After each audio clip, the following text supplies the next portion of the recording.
All right, today we're going to bring an indoor camera. This is a perfect camera. It could be a nanny camera, it could be a pet camera, it could be pretty much anything. If you have a business, you can even put this in indoors. This is not outdoor graded, just to make sure. Now, they do give you a couple of things that you can see. They give you actual power because it's not battery based, it needs power, and it's a USB power. In the back, the power is a micro USB. Of course, it has two-way microphone and audio, so you can speak if you're away from home and you need to speak to your dogs or your cat or your kids. This is one way. Now, just to be aware that the actual SD card, there's a micro SD card included, 32 gigs.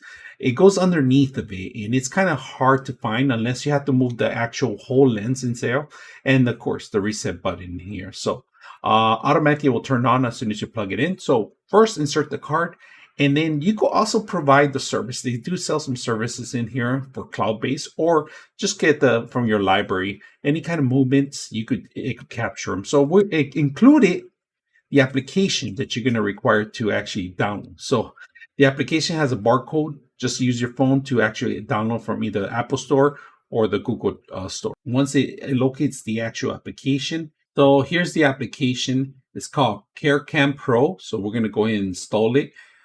It's very simple. You might have to register it. All right. I like that they include this mount in case you need to mount this inside on the ceiling or anywhere.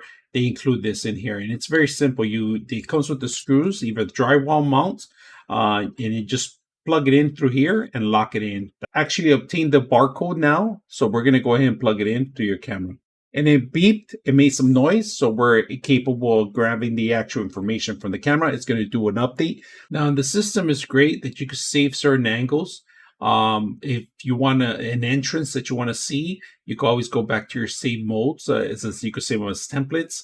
You got plenty of options. You could change it from HD to FHD, so it's a higher quality. You could turn off the light. You could turn on the light. So let's take a look at a couple of waypoints, all right? So we're going to move the camera to the right, all right? That's going to be one waypoint. We're going to save it. Waypoint 1, save. Test 2, save. So we're going to save 2 waypoints here. Now, if we go to waypoint, we can always go to the next one. Automatically, it will change it.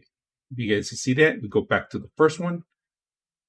Automatically will save it too. So very simple, very clever to have these templates. Testing 1, 2, 3, testing the camera. So we're actually testing it. We do have studio lights on, but I like the camera. We're also going to do a dark mode. So